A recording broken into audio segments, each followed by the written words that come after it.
You've probably heard me talking about this self-sufficient living skills bundle that's been going on. And I have been spending the last week flipping through so many of the incredible resources within this bundle. Now, I will say there's a lot. There's over 118 different ebooks and courses and lessons sharing incredible wisdom and knowledge with you so you can live off the land and you don't have to rely on this corrupt and broken system for everything for your family. Anyways, I wanted to share some of my favorite things. One, first off, is off-grid homeopathy. This course is loaded with so much incredible knowledge, talking about homeopathy for first aid, for colds and flu, how to make your own homeopathic remedies. Like, as an herbalist who loves to teach that stuff, that's pretty exciting to hear it in the homeopathy realm.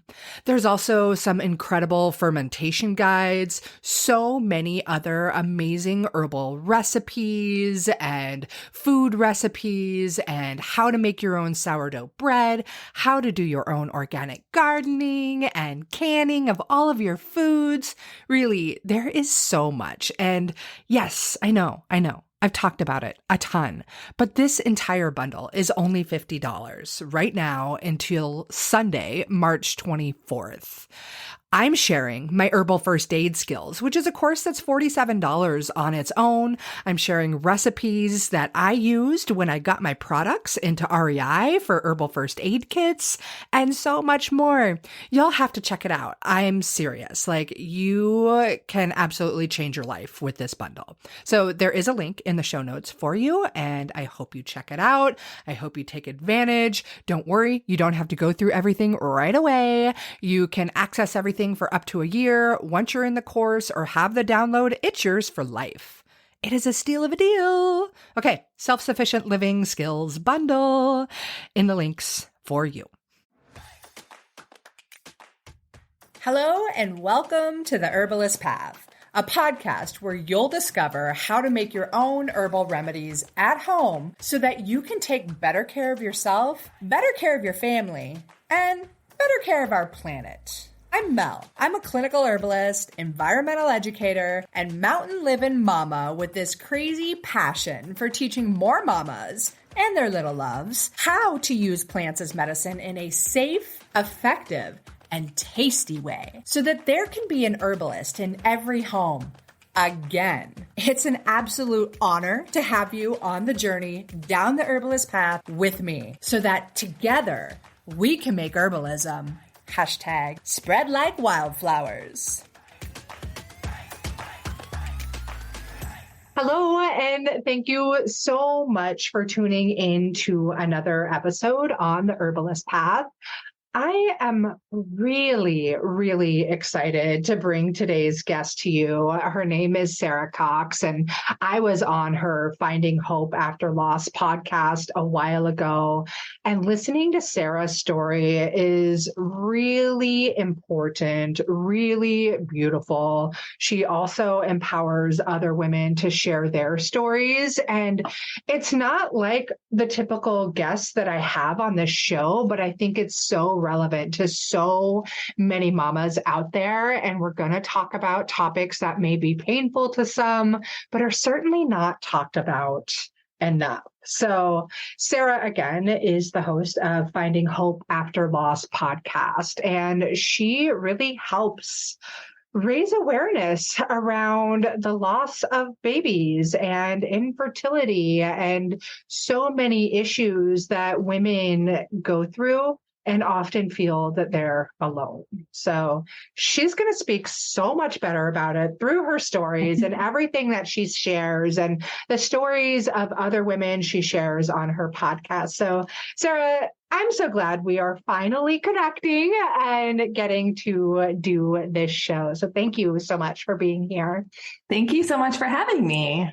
Yeah. Your work is, again, as I was just saying, it's so incredibly important. There are, I don't even know the number. You probably know the number of how many women have experienced loss of their infants, whether during pregnancy or recently after pregnancy, things along those lines. So I'd just love to hear a little bit about you and what it is that you do and why.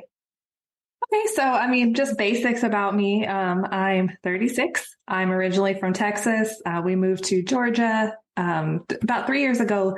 It was literally like 2 months before the pandemic hit. So that was interesting to be in a brand new place and then everything shut down. Oh no. Yeah.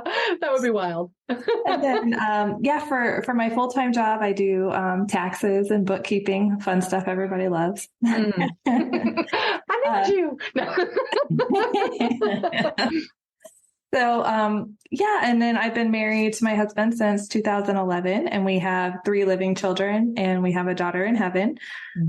We went through infertility. I have PCOS, which is polycystic ovarian syndrome. It basically means I don't have regular cycles. I don't ovulate regularly, and that obviously makes it hard to get pregnant. Right. So, we kind of did off and on fertility treatment throughout our journey to get pregnant. We didn't have to go IVF, but we did like other injectable medications and tried an IUI, like things like that. So we did fertility treatment. It failed. I got pregnant naturally the cycle after. And wouldn't you know it? We credit that to acupuncture because acupuncture is amazing. And so then when he was 2, we decided we were going to try again. I actually got pregnant on my own, but had a early loss known as a chemical pregnancy, which is just like super early. Like you get a positive test and then like a day or 2 later, like it's negative. Like it's just such a quick thing, like wasn't even confirmed by the doctors, but you still get that positive test. Right. And so then, a few months went by. We did fertility treatment. One of the cycles worked, but it ended in a miscarriage. We never saw a heartbeat with that one. And so when you have a loss, they monitor your HCG levels, and that's your pregnancy hormone. And so my levels were dropping, but then all of a sudden they started rising again. So they said, well, it could be ectopic. It could be just like retained tissue. We don't know. So I had to have a shot of methotrexate, which is what's the name of it? Like a radiation kind of drug, because it had to clear out anything that was remaining in there. So had to kind of be put on hold for 3 months. We couldn't try again. We waited the 3 months, did another cycle. It failed. Cycle after, got pregnant on my own with my daughter, Jasmine. And she's my daughter who ended in a stillbirth at 32 weeks. At the 13-week appointment, we found out she had what's known as a congenital diaphragmatic hernia, or CDH. And it basically means there's a hole in her diaphragm, and it allows her other organs to push up into the chest cavity, pushes the lungs over, pushes the heart over, and it restricts the lung growth. So, we were kind of told, okay, 50-50 chance that she would make it based on this. Long story short, we met with a specialist that we were going to relocate to who had success with doing the surgery on CDH babies, like had a lot of success. But we hit another roadblock and found out that she had mosaic trisomy 15, which is extremely rare, even rarer than the CDH. And basically, we kind of didn't know what that would mean for her. Mosaic trisomy is like full trisomy means every single cell in your body has that extra DNA in it. If it's mosaic trisomy, some of the cells have the extra and some of the cells don't. So it's hard to say which cells in which part of the body have that extra in it and which didn't. So she could have, the heart could be highly impacted and maybe the liver isn't, or, it's just kind of hard. They can't tell like where those cells are basically. And so, our plan was still relocate, still try to do that. But ultimately, we lost her at 32 weeks. And then, fast forward 6 months and we did fertility treatment, got pregnant with my rainbow daughter. She was born healthy. And then up to date last year, I had a surprise pregnancy and had my third daughter. So that's kind of our story in a nutshell. What a journey. It sounds like an emotional roller coaster, to say the least. Like, Definitely. a lot of struggle, a lot of joy, a lot of sadness, a lot of confusion. Like, Yeah, I always say pregnancy loss, it's just one of those, it's like every emotion that hits you all at once at the same time. And it's just like, just every single emotion, like imaginable, I probably felt it at some point in that journey. Yeah, I bet you did. What are some of I know you talk with a lot of other moms and help a lot of moms process this challenge and the struggles and the emotions and this. I'm really curious. Maybe it's not the right question to ask, but what are some of the most common emotions that you see among all the moms that have experienced a loss? I think that's a great question, actually. Some of the emotions can actually be pretty surprising because obviously we're going to feel the sadness and the grief. That's, that's a given. A lot of anger, why did this happen? A lot of guilt. Like, did I do something to cause this? We all blame ourselves, even though here to tell you loss is never your fault, but we all blame ourselves. Right. And then another one that I find, surprising that I dealt with myself is jealousy. Because you're jealous of, those who, not that you want people to go through loss, but you're just kind of jealous of those who haven't been through it. Like, I want to be that person, but yeah, I think those are the most common ones. And, like worry too, like, what if I'm not able to get pregnant again? What if I lose another baby? I think those are the most common ones. Absolutely. Understandably so. Like, I imagine I would feel the same way. And as you talked about loss, I was like, oh, I haven't experienced that. I'm really lucky. And then I realized that my mom did. And it makes me wonder, like, did she ever get to process that? Did she ever get to feel that? And I'm pretty sure she never did, and I'd love to hear a little bit. Gosh, it's so much to process, right? Like, do you ever fully process it? I'd just love to hear a little bit about that journey and how you've been able to work through the guilt and the anger and the sadness and the grief. It's so much. Yeah, it definitely is. And she was born in 2018. So, she would have been 5 this year. So obviously I found this year to hit really hard because she should have been starting kindergarten. So it was kind of a hard year. And I've had 5 years is a lot, but it's also not a lot when you think about it. Yeah. So for me, it's been just time. Like, I wouldn't say the grief ever goes away. But you do kind of learn how to live with it and how to just manage it in your life. So I've been lucky that I had supportive family and friends, but even when you have support, like, loss is just a really lonely time. So I found that reaching out and connecting with other lost families has been like the most helpful thing because they know exactly how you're feeling. They don't judge you for how you're feeling, and then kind of my path led me to helping other lost families. And that's been extremely beneficial for me because not only am I helping other people heal, but it's healing me at the same time. Yeah, that's really beautiful. I love what you are doing with your podcast, with your project, Finding Your Rainbow, with helping all of these other moms. And I would love for you to dish out what you do with all of that and share, because I'm pretty confident there are women and moms listening to this that have dealt with loss and are probably still feeling that grief and never really had the opportunity to process it, like my mom.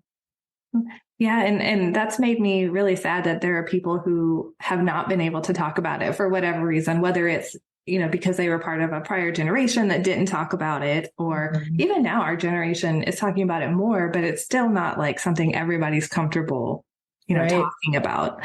So nobody wants to face the sad. Yes. And I get it. Like, the thought of losing a child is just like, no, it's so uncomfortable that nobody wants to think about it. And I'm like, yeah, but we didn't want to think about it either, but here we are. Right. Like we didn't want to be here either. Right. But yeah, so with my rainbow daughter, I had a rainbow skirt that I bought to use in my maternity pictures, and it's kind of hard to describe, but it's a giant skirt, and you just wear it like over like a dress or whatever. It's kind of an overskirt. And so then it was like in 2020 is when I started it, and I was like, I'm just gonna send it out to other lost families. They're just gonna take pictures with the skirt, and then I'm gonna share their stories. So I had, a few participants in 2020, kind of grew in 21. It's been growing since then. And now I just shared story number 330. It's been to 5 countries. It's been to the US, UK, Canada, Australia, and Peru. And then it's been to all but like 6 states. So we're close on all the states. Yeah. And it's terrible to wish for somebody to need it in that state, but I know. I'm like, come on, anybody from Maine or Vermont. Please don't have to deal with this. But if you do, I'm here for you. There's somebody. Come on. Absolutely. Yeah. Tell me more about that, though. Like the skirt. So just FYI for anybody listening, you can totally see pictures of this skirt on her website, which is journeyforjasmine.com. And it is beautiful. It's like this, it's almost like as long as a set of sheer drapes, and some of the photos. Yeah, that's a good way to describe it. The photos of these moms in this beautiful rainbow skirt, and the love and then the joy, it's really inspiring. And I could see where that would just feel really great to anybody going through that grieving process. And go check it out for sure. So I still want to hear more about like this journey and this skirt and the support for these moms. And have they ever gotten back to you with the like, thank you? I'm sure they have. But I've definitely had a lot of people who are like, okay, this was really hard to write about, but I'm so glad I did it because it was super healing. And then a lot of people say, it just feels so like powerful to wear it, to know that, you're wearing something that all these other lost moms have. I think I've had, it was like a couple of people that described it as it feels like a hug from all the people who have worn it before you. Like it's going to be okay. You're not alone. Yes, exactly. Yeah. You know that you're not the only one who's gone through it. Yeah. And, everybody takes pictures differently with it. So I love seeing, I've had people who are pregnant with their rainbow, people who already had their rainbow, and then people who don't have it yet or who may never have one. But the point of it is, it's called Project Finding Your Rainbow because it's to find your rainbow after loss. And that doesn't have to be a baby. For a lot of people it is, but for some people, that's not where their journey takes them. But it's trying to show that you can still have hope again, and that you can still, find that joy after going through loss. Yeah. Yeah, that is so important. And what are some of the ways that you are seeing people, aside from a rainbow baby, like how are they finding their rainbow? What other ways? I know you briefly mentioned it, but I'd love to dive a little deeper in case there are people listening that are like, I never was able to, So I've had, excuse me, I've had some people who have started their own business doing, various things. I've had some people who have started nonprofits for other lost families in honor of their baby, or maybe have started something else related to loss and lost families.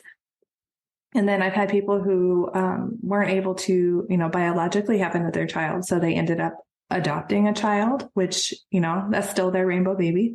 Those are some of the main ways. And then some people who do it, go ahead and do it in hopes of having their rainbow baby. And then sometimes I get to come back and do the updates that, hey, they've had their baby. And I love that moment. Oh, that's so great. That is really, really beautiful. I want to backtrack a little bit and just kind of get a bit on the technical side of things, since obviously you have a lot of experience in this realm, but you spoke to how you went through infertility treatment for a long time. You also spoke about how you had a miscarriage and a stillbirth. And I'd love for you to just share, like, where's the drawing line from like a miscarriage to stillbirth? And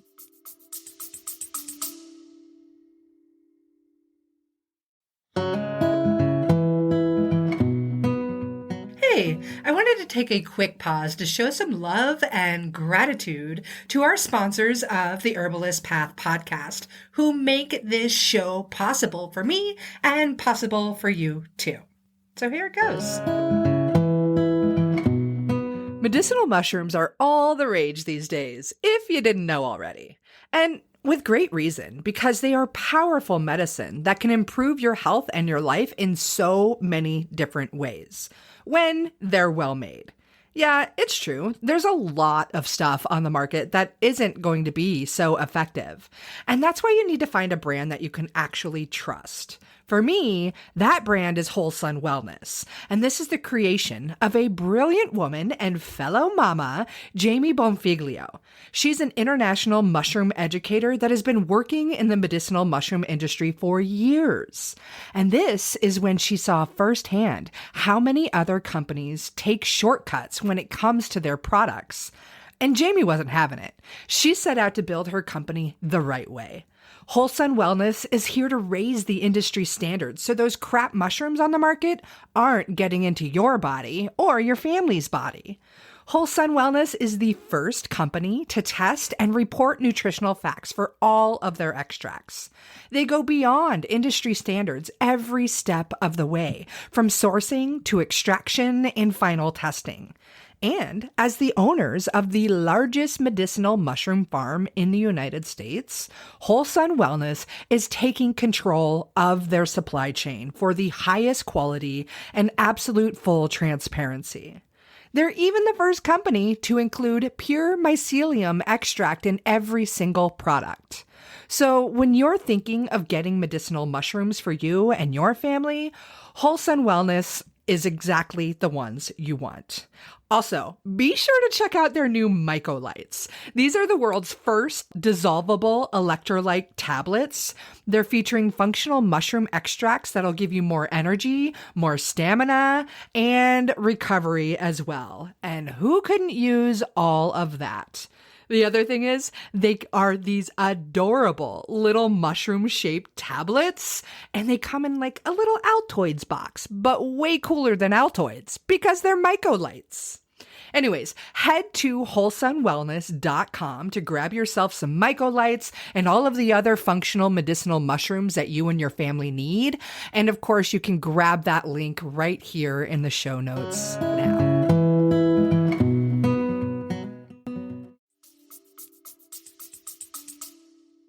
Yeah. So medically speaking, it's defined a miscarriage is before 20 weeks. A stillbirth is after 20 weeks. I think when you think of a miscarriage, you typically think of those really early weeks. Mm-hmm. So for me personally, I think it's kind of whatever term you feel most comfortable using. right. Because there's definitely times where it would be classified as a miscarriage, but to you delivered your baby. So that is absolutely a stillbirth, Yeah. So I think they had to medically draw the line somewhere, but I think it's whatever term you want to use. Right. But I did get kind of offended at one of my doctors here who called my stillbirth a miscarriage. Because I'm like, no, that was 32 weeks. That was clearly a stillbirth. Yeah, pretty far along here, buddy. I definitely corrected them every time. Like, no, that was a stillbirth. Yeah. Use the right term. Let's not offend people in a very clear thing here. Yeah. And then also, I just wanted to add that, there's what's known as a neonatal loss, which is where your baby is born breathing, but passes within 30 days of being born. And those aren't miscarriages either. That is a completely different kind of loss. So I know I've had several people who have gone through that said family and friends have referred to it as a miscarriage. And they're like, no, my baby was born breathing. This is different. So I think the terminology matters most to the person who's been kind of through the experience. Mm-hmm. Very sad and challenging to deal with in all of the ways, for sure. I definitely have quite a few people close to me that have been through that, and I really need to make sure that they are turned on to your podcast and to what you do, and to know that they are not alone. Which, when you said that, just mildly off subject, but not. I was watching a show with my daughter last night, in fact, and it was one of her favorite little kids shows, Camp Kikiwaka or something like that. It's like an outdoor camp. And one of the kids at this camp his parents were going through a divorce. And the camp counselor was trying to console him. And he was just like, "Are your parents divorced?" And she was like, "No." And he's like, "You can have zero idea how I feel." And so she brought in another kid who had been through it, and he felt that bond and that camaraderie and was just like, "Oh, I'm not alone." And I feel like that's exactly what you're doing. Like, yes, it's beautiful to have your family support and people that love you and care about you and, are here for you. But there's so much more to be said to just know you're not alone, Yes, exactly. I mean, I think, family and friends they want to understand how you're feeling, but it's just something you just can't fully comprehend unless you have been through it. Yeah. I mean, that's the way I feel about parenthood. You have your single childless friends that are like, "Oh, parenthood should be like this and do that." And then you get into the world of parenthood and you're like, "You're telling me how to what?" you can't understand it by any. All those things that you're like, "I'm never going to do that as a parent." And you're like, "You know what? Eat the cracker off the floor. As long as you're not crying, just eat the cracker." Yes, exactly. Whatever it may be. For sure. Like, oh, all those things that I thought were just going to be perfect in all of the ways. Whoosh, there they go, out the door. Yeah, so exactly. That's really a funny way to relate to it all. So I want to also talk about the feelings of joy when you do have that rainbow. And I wonder, I imagine that they're also mixed still with the grief and the sadness. Like, how is that?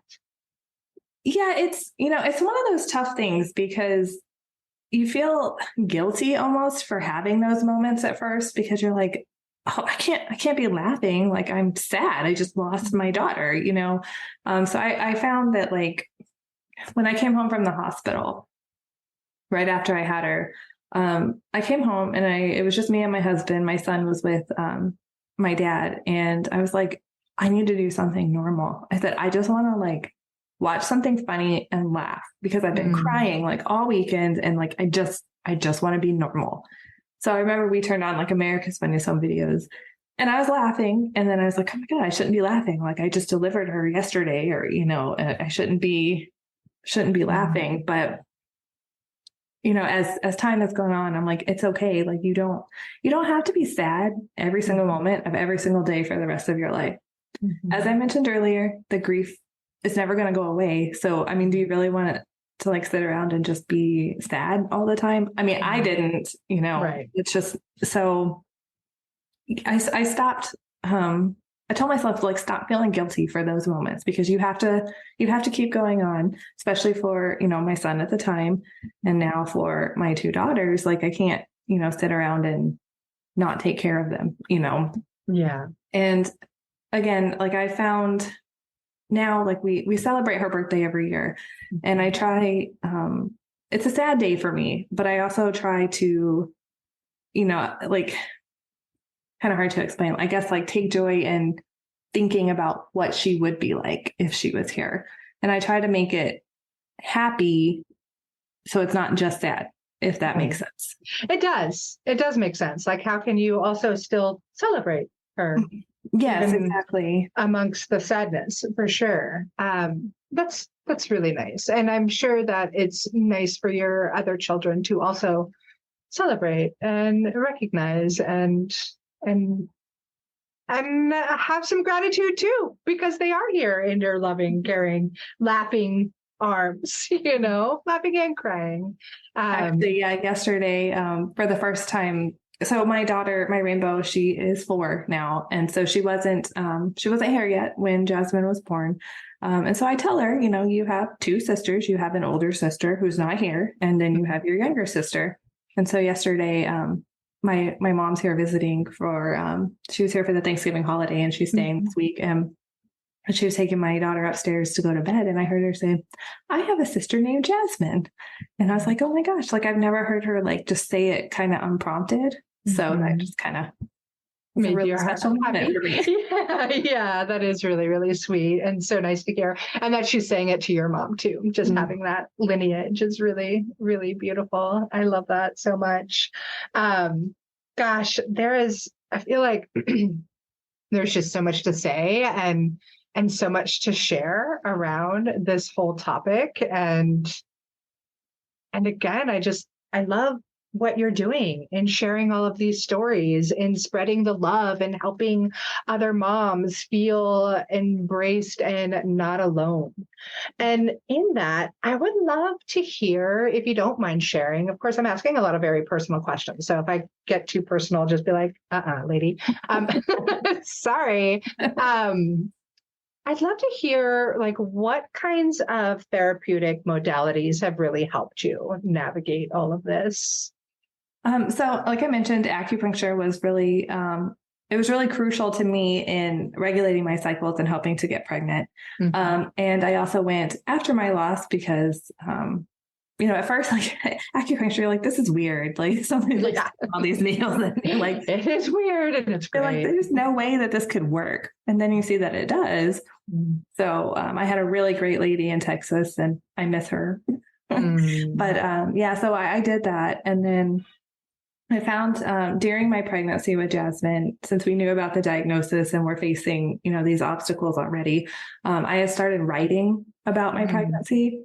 So I continued writing after the loss. I got involved also with Pregnancy After Loss Support, which is a great organization. And I started writing about my loss for them.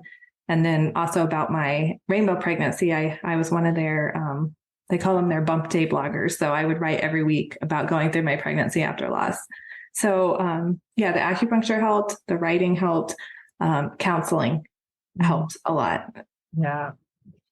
Just having somebody to process it with and to release those tears in a safe space and feel held again. Yeah. Kind of somebody who doesn't know you, who doesn't like pass judgment. Yes, exactly. And they're there solely for you. Yeah. Yes. It's really, really nice. And I could see where the power of journaling and writing is really, really important. I'm glad that you had an outlet for it and continue to use that outlet through what you do. I think that's really magnificent. I'm curious to hear how the acupuncture was afterwards. Like, I know I definitely received acupuncture during my pregnancy. I would love to hear different ways in which it helped you after the fact.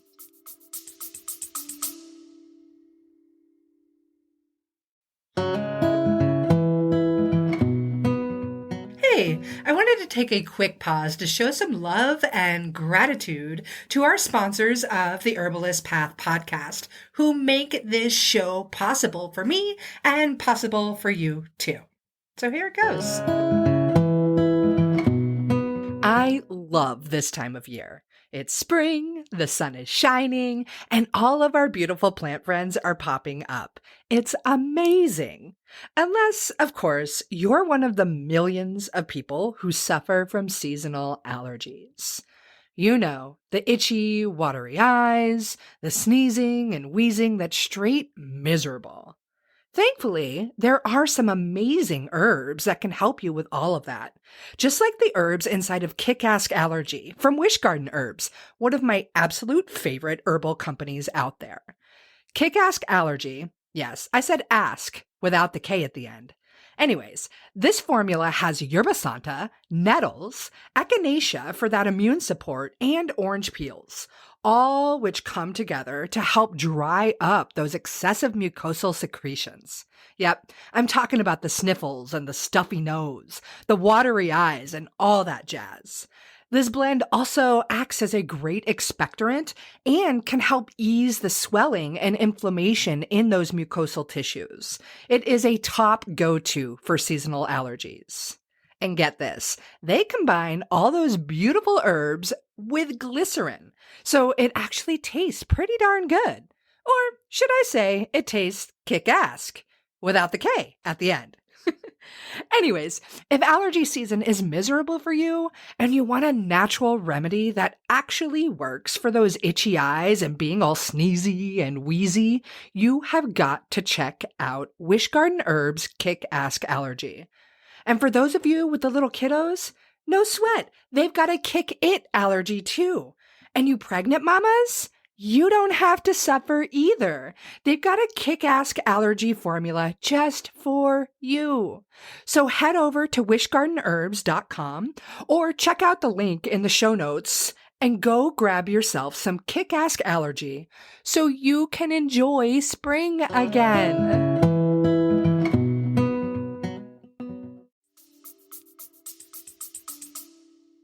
So one of the things that I was really struggling with is that, I had, given birth at 32 weeks. So that is full on giving birth. Like you have the postpartum, my milk came in, like everything still.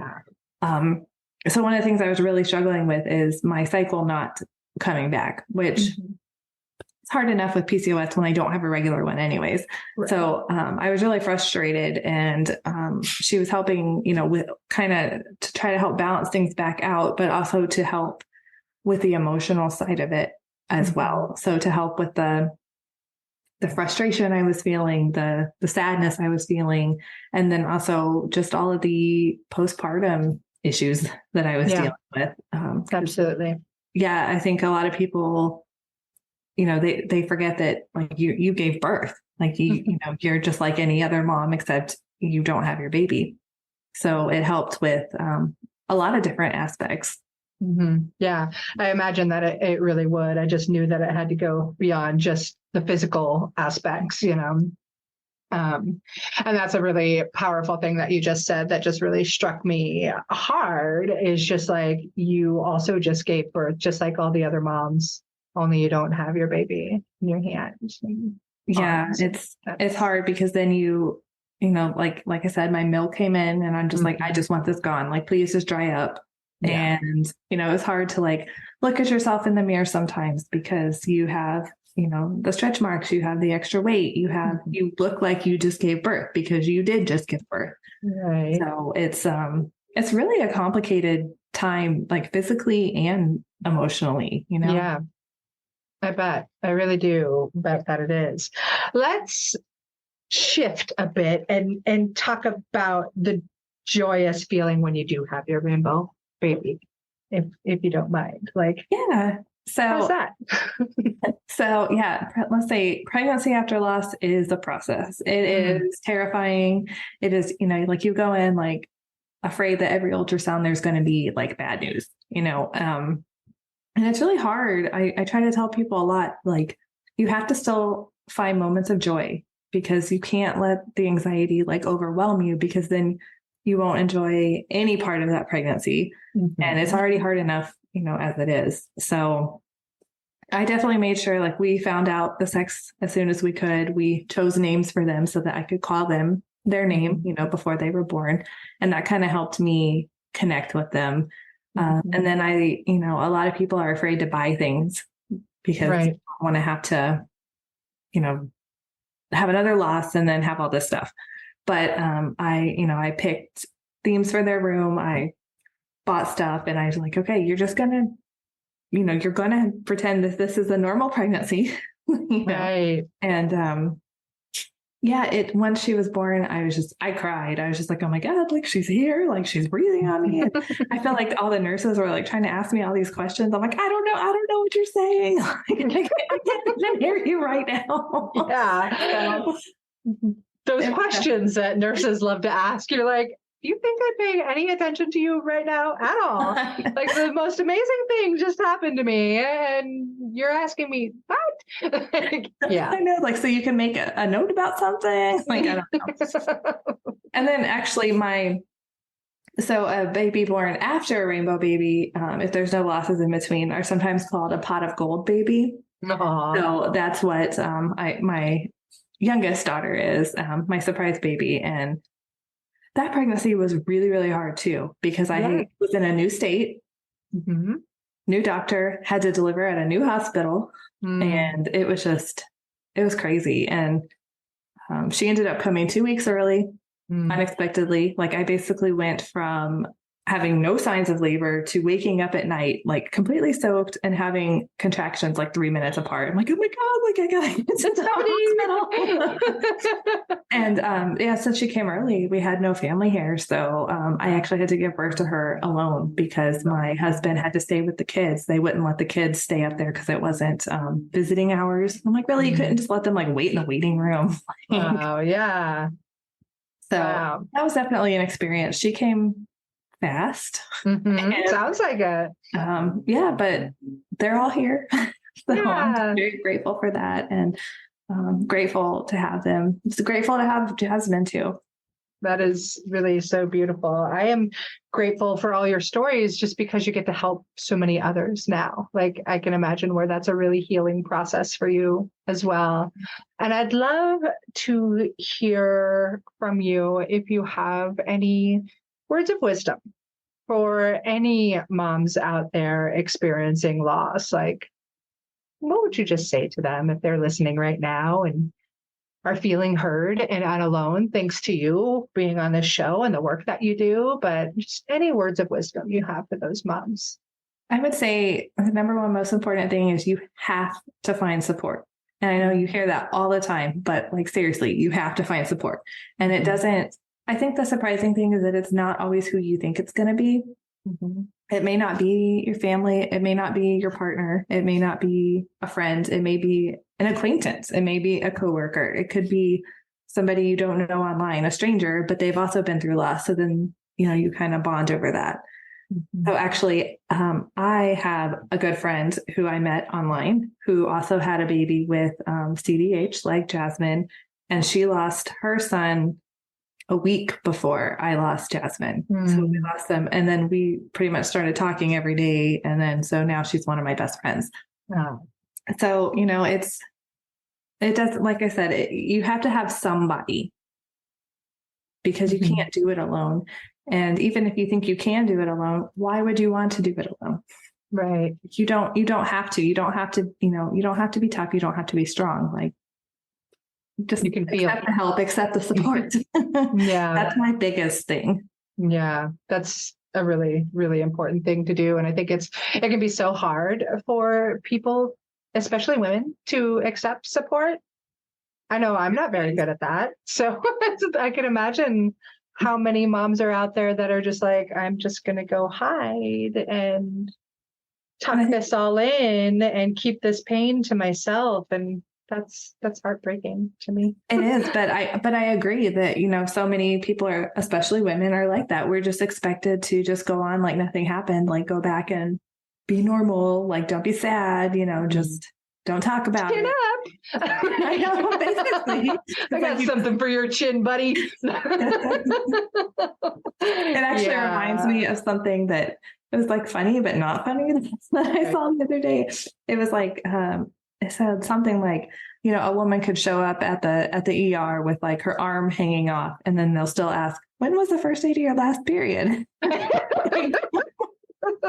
And it's like, oh, it's so true. But it is so true. Hello, I am a human. There are things happening right now. Right. Oh my gosh, that is so funny. That's hilarious. And sadly true. It is. I mean, I feel like, just so many people think they can't talk about it because people don't want to hear about the sadness. They just want you to be like your normal self. And we're not our normal self ever again. You're never the same person. Yeah, people absolutely need to accept that. Yeah, I think that's a really important perspective. Actually, in my Apothecary Mama community last month in October, our guest speaker, brilliant, beautiful woman, her name is Jacqueline Clemens, and she is a postpartum doula. And she came in and spoke about postpartum nourishment. And it was a very deep class, far more than the title sounds.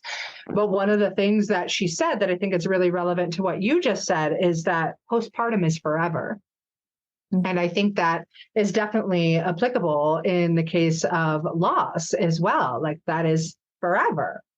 You don't just get over it. You have now completely changed. Your body has changed. The chemicals in your body, the hormones, all of it is different forevermore. So yes, exactly. I mean, whether you have a living baby or not, you're right. Like you are forever changed. You're never the same.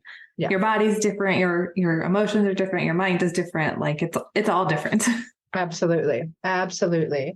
Well, this is amazing. I would thank you for sharing your story so much. I really love to hear it, as sad as so much of it can be. There's still so much blessing in the way that you are reaching out and helping so many other women recognize that they are not alone and celebrating those rainbows, however they may come about for each individual. And I would love for you to share a bit more about like exactly what you do and how, if anybody who is listening to this show right now can find support and camaraderie and that hug in a rainbow skirt, if that's what they need. Just share a little more again about what you do and how they can find you. Sure. So my website is journeyforjasmine.com, and that's kind of where I had started everything. So I started just by posting, all the stories are there, so you can see all the stories. And then also there's lots of other resources, like other articles about, things you go through trying to get pregnant or just after loss, just lots of helpful information there. And then my podcast is Finding Hope After Loss. You can find that on all the major platforms. Again, that's sharing stories of infertility, sharing stories of loss, and all the issues surrounding it, which is, trying to get pregnant after loss, pregnancy after loss, parenting after loss, like a little bit of everything. So I'm sure everyone can find something they can relate to on there. Yeah. And then, my social media is also Journey for Jasmine on Facebook, Instagram, all those places. Yeah. And then information for the skirt is also on the website as well. There's a Project Finding Your Rainbow tab that you can read all about how to participate. Especially if you're in Maine or Vermont. Yeah. Or the 4 other states. No, I kid, but not. Sad reality is we all know that there's somebody there that could really embrace that skirt. So, well, thank you. Thank you again so much. It's really been great to hear your story. And again, I love what you're doing for so many people. Well, thank you so much for letting me share it. Yeah, absolutely. Have a great day.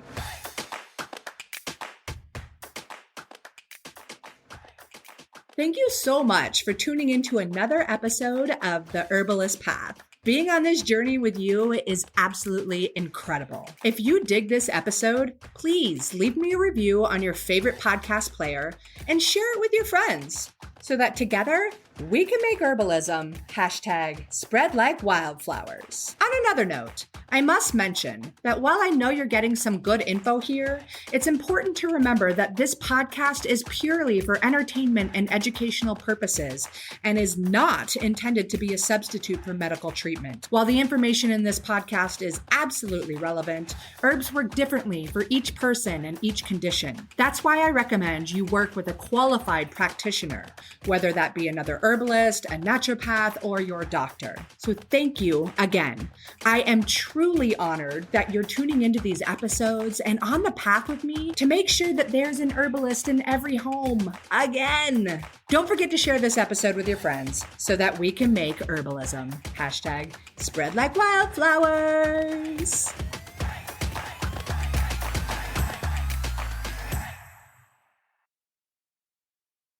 It has been so much fun and so, joyous watching all of my medicinal plant friends popping up in my garden, from the Ella Campaign to the Comfrey and the Arnica. I love seeing these friends pop up. And if you are still trying to decide what to grow in your medicinal herb garden, you've got to grab my guide. It's all about the most essential herbs that every mom should know and should grow. So I teach you how to grow them and the many different ways that you can use them. If you want to grab the guide, go ahead. It's free, and I'm pretty sure you're going to get a lot of delight and use out of it. And there's a link to it in the show notes. I'm wishing you tons of happy medicine planting.